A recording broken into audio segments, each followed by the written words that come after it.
Un jour, alors que j'avais 27 ans et que je participais à un atelier d'écriture, on m'a demandé quel était mon disque préféré.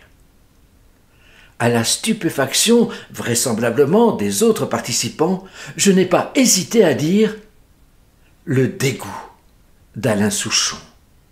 Quand j'y réfléchis, ce qui vit aussi en moi est l'horreur, le dégoût, la répulsion, l'écœurement, l'aversion, le refus, l'inacceptable, l'intolérable, l'insoutenable.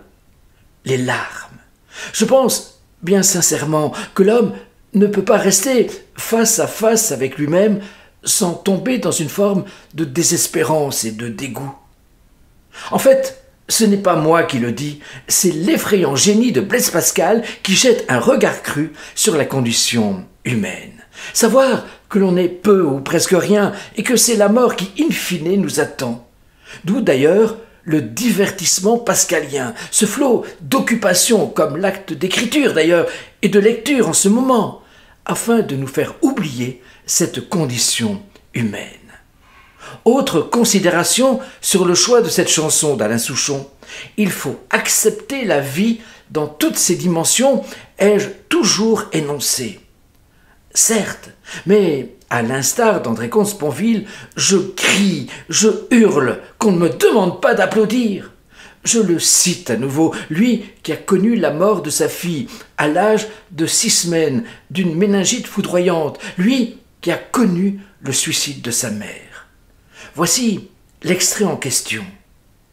1000 enfants qui sourient, cela ne fait pas le poids contre un qui souffre ou qui meurt. Et André Comte-Sponville de poursuivre, cela n'empêche pas de jouir de la vie tant qu'elle est là, du plaisir tant qu'il est là, mais cela empêche ou devrait empêcher d'en jouir avec trop d'enthousiasme ou d'égoïsme. Si la sagesse est l'acceptation de ce qui est, elle n'est pas à gommer les atrocités quotidiennes. On ne pourra jamais effacer Auschwitz.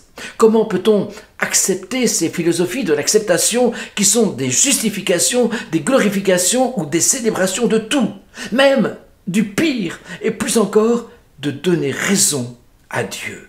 Tout cela est intolérable. Accepter l'horreur, mais ne pas dire merci et bravo.